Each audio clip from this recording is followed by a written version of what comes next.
Со вонредната состојба се подготвуваат промени кои ќе бидат реализирани преку владини уредби со законска важност. Вонредната состојба со сигурност ќе донесе привремено поништување на временските рокови во разни административни постапки и процеси за тестирање, но ќе има и други мерки. Една од уредбите која што ја подготвуваме во моментот е за Законот за облигациони односи, со цел да се намалат казнените камати и за граѓаните и за правните лица и да се регулира референтната стапка која што ќе се применува. Значи тоа е една од првите уредби која што ќе ја пуштиме.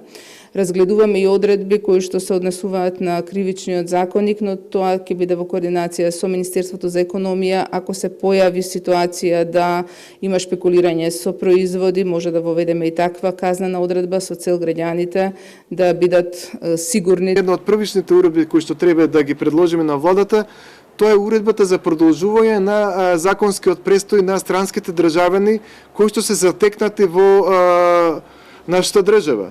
Например, дел од нив не можат, не постои начин заради затворање на границите да излезат, а дел се наоѓаат околу 29 на кризното подрачје во општина Дебар и центар Жупа. Доколку сметаме дека во дадено подрачје тие мерки не се почитуваат, можеме комплетно да го ограничиме движењето во тоа подрачје за граѓаните и на тој начин да допринесеме за едно подетално почитување на мерките. Ние ќе ги ставиме на располагање сите ресурси и на полицијата, и на македонската армија во овој момент.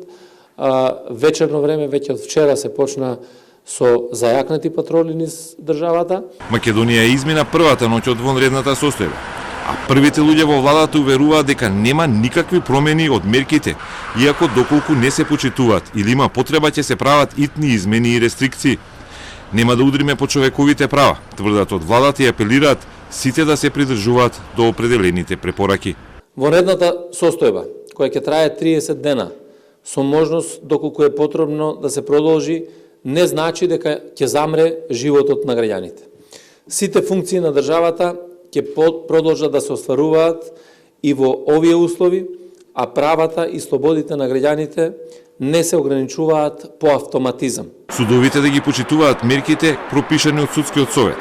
Застарувањето на предметите ќе се решава во договор со Судскиот совет, со можност периодот на пандемијата да не биде опфатен во рокот за застарување, како што е направено во некои европски земји, вели Десковска.